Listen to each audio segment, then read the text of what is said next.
क्या करना चाहते हो?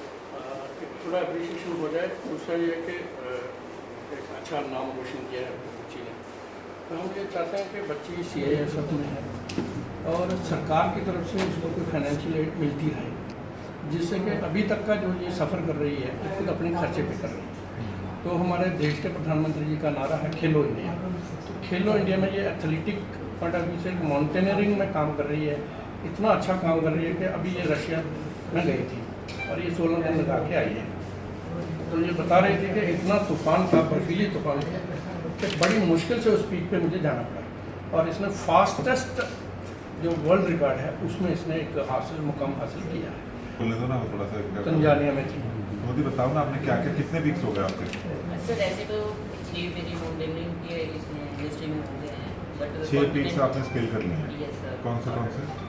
अपनी इंडिया में सर छेदीदार इसमें फ्रेंडशिप एक आउटलेट लाइक देन सबसे पहले जो अभी मैंने जो नाम किया था, उसके बाद सर कॉन्टिनेंटल के लिए साउथ अफ्रीका की हाईएस्ट पीक जो तंजानिया में है माउंट किलिमंजारो, उसको स्केल किया लास्ट ईयर। अभी यूरोप की हाईएस्ट पीक माउंट एवरेस्ट जो कि रशिया में कॉल करती है, उसको मैंने स्केल किया। कितने मीटर इसकी सर हाइट 5642 मीटर है। तो कितना टाइम लगा आपको इसको करने? सर इस बार तो मैंने पहले तो हालांकि मैंने उम्मीद नहीं छोड़ी, बट जो मेरी टीम थी वो वापस लौट गई थी तूफान की वजह से, तो बड़ा बुरा सा लगा था।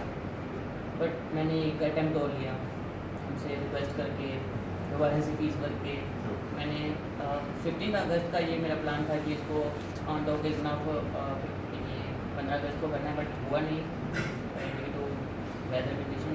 फिर मैंने इसको 17 को दोबारा से अटैम्प्ट करके और सुबह 8 बजे इसको स्केल किया। तो वहाँ पे फ्लैग होस्ट किया? ये सर फ्लैग होस्ट की थी फोटो है? सर। दिखाओ।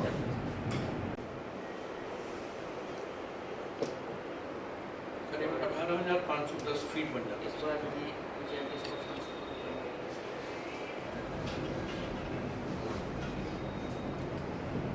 अगला क्या प्लान है? माउंट एवरेस्ट कब करना है? सर वो एशिया की सबसे हाईएस्ट और वर्ल्ड की सबसे हाईएस्ट पीक है, वो सबसे मेन है। वो सर नेक्स्ट ईयर होता है, नेक्स्ट ईयर ही, क्योंकि साल में उसका विंडो सिर्फ एक ही बार खुलता है मई में, और उसकी प्लानिंग मीन्स अभी अक्टूबर से शुरू हो जाती है। और बहुत से कैंडिडेट ऐसे रह भी जाते हैं डेट के बाद। नेक्स्ट ईयर अप्रैल से वो एक्सपीडिशन स्टार्ट होता है और मई में। ट्रेनिंग आपकी है माउंट एवरेस्ट करने के लिए? क्योंकि ये भी सर मीन्स इस एक्सपीडिशन में मैंने जो फील किया है वो एक पैच ऐसा था कि जिसमें मैंने कहीं पे भी रोकी एरिया नहीं देखा, ना ही ग्रास एरिया देखा, ओनली स्नो ही देखा।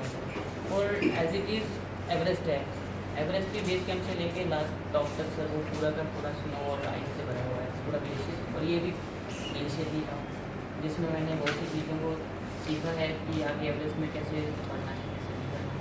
बहुत सी चीज़ों को सीखने को मिला इस बार, क्योंकि इस बार सबसे बड़ा सामना जो था वो विंड से हुआ, जो कि जिसे बर्फी का तूफान बोलते हैं। उसमें 70 से 90 तक का स्पीड था सर, और मैंने एक कॉर्निस का पार्ट लेके उसमें कम से कम 1.5 घंटा बिताया। जब वो तूफान ख़त्म हुआ और फिर डिसेंड करना पड़ा था 16 तारीख को, और नेक्स्ट डे दोबारा से अटैम्प्ट किया। ऊपर वाले की वजह से उस दिन कोई तूफान नहीं आया, उस विंड स्पीड सिर्फ 30 से 40 किलोमीटर पर आवर। आप करो फिर।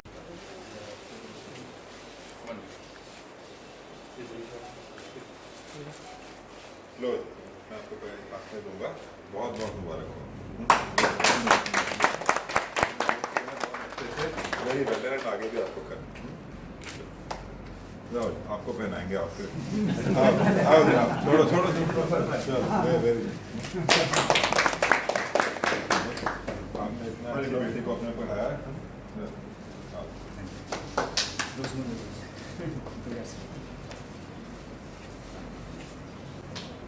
तो मेन डिमांड सर हमारी यही रहेगी कि वो अपने खर्चे पे कर रही है, लेकिन गवर्नमेंट की तरफ से उसको एक फाइनेंशियल एड मिल जाए ताकि बच्चा मॉरली बूस्ट हो जाए और इंस्पायर भी होगा और रोल मॉडल भी बनेगा।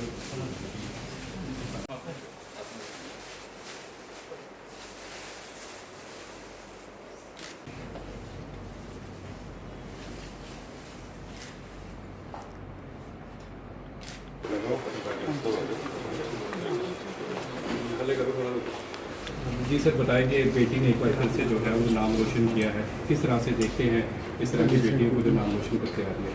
आपने बिल्कुल ठीक कहा, इन्होंने हमारा जो है सराज गर्व से ऊंचा कर दिया। पूरे कठुआ का ये एक ऐसी बेटी है जो यूरोप की सबसे हाईएस्ट पीक माउंट एल्ब्रस जो रशिया में पड़ती है 5600 मीटर से ऊपर की ऊंचाई की पीक है, उसको ये स्केल करके भी वापस आई। और ये कोई इसकी पहली अचीवमेंट नहीं है जो इन्होंने माउंटेनियरिंग करी है। इससे पहले इन्होंने माउंट किलिमंजारो को पिछले साल स्केल किया। और इंडिया की बहुत सारी हमारे भारत की ऐसी पीक्स हैं जिनको स्केल कर चुकी हैं। ये ऐसा बता रही थी कि इनका अगला सपना ये है कि माउंट एवरेस्ट जो पूरी दुनिया की सबसे ऊंची चोटी है उसको अगला ये चढ़ना चाहता है। तो मैं इनको बहुत बहुत पहले तो बधाई देता हूँ कि इन्होंने ऐसा कार्य करा। ये करने की इन्होंने क्षमता रखी और दम रखा कि ये अपने बलबूते पर जाके एक सबसे हाईएस्ट पीक जो यूरोप की है उसको स्केल करके आज यहाँ पर वापस आए हैं।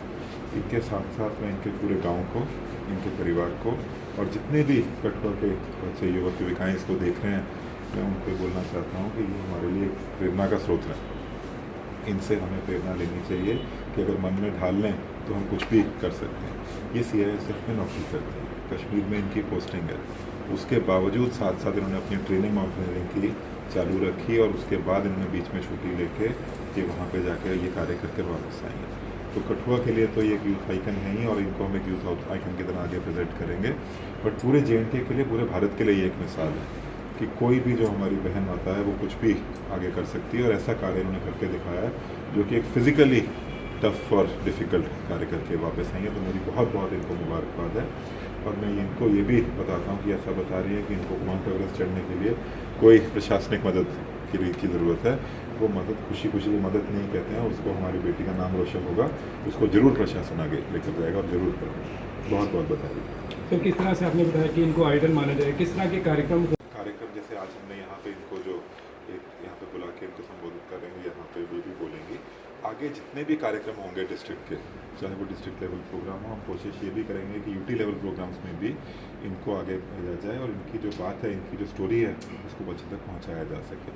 मेरी आपसे भी सबसे मीडिया वालों से ये अपील है कि आप इनको मिलके इनकी बहुत सारी जो फाइनल परिणाम आया स्केल करने का, जो उन्होंने हाईएस्ट पीक इन यूरोप करी है, वो एक फाइनल रिजल्ट है। उसमें जो मेहनत लगी है उसको डॉक्यूमेंट करना बहुत ज़रूरी है कि उन्होंने कैसी तैयारी करी, अपने आप को कैसे इस काबिल बनाया कि वो उस कार्य को कर सके। जैसे ये अभी बता रहे थे, ये दूसरी अटैम्प्ट में उन्होंने किया। पहले 16 तारीख को करने की कोशिश करी पर बहुत तेज़ वहाँ पे आंधी तूफान बर्फबारी हो रही थी तो उनको वापस आना पड़ा। उसके बाद इन्होंने अकेले जाके 18 तारीख को इसको दोबारा किया। तो ये पूरी कहानी को आप सबके मैं आपसे रिक्वेस्ट करता हूँ कि आप इसको डॉक्यूमेंट करें ताकि एक स्टोरी ऐसी सामने आए कि अगर आदमी ठान ले तो कुछ भी कर सकता है। तो ये कहानी को आप भी सामने लेकर जाएँ और एडमिनिस्ट्रेशन की तरफ से हम इनके लिए स्पेशल कार्यक्रम रख के इसको जरूर करें। हासिल की है और किस तरह से नाम रोशन किया? नमस्कार। इस बार मैंने यूरोप की हाईएस्ट पीक जो कि रशिया में है माउंट एल्ब्रस 5642 मीटर, उसको स्केल किया है। तो कितना मुश्किल का सामना करना पड़ा इतना सफ़र तय करने के लिए? मुश्किल तो इतनी थी कि जान भी चली जाती, लेकिन ऊपर वाले की दया से सब सही है।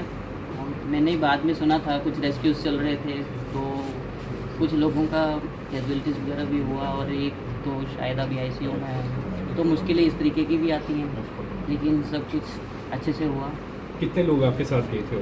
हम 5 लोगों की टीम थी, लेकिन ड्यू टू इसके वजह से, तूफान की वजह से उनको दूसरे दिन वापस जाना पड़ा। लेकिन मैंने दूसरी टीम को ज्वाइन करके इस मिशन को पूरा किया। परिवार की तरफ कितना सहयोग मिलता है? इतना सहयोग मिलता है कि मैंने यूरोप, अफ्रीका जैसी कंट्रीज़ को वहाँ जाके उनको स्केल करके आना, तो ये घर वालों का ही सपोर्ट है। और बाकी बेटियों को क्या संदेश रहेगा? मेरा संदेश यही है कि कोई कहीं मतलब अपने आप को कम ना समझे, बेटा बेटी एक समान है।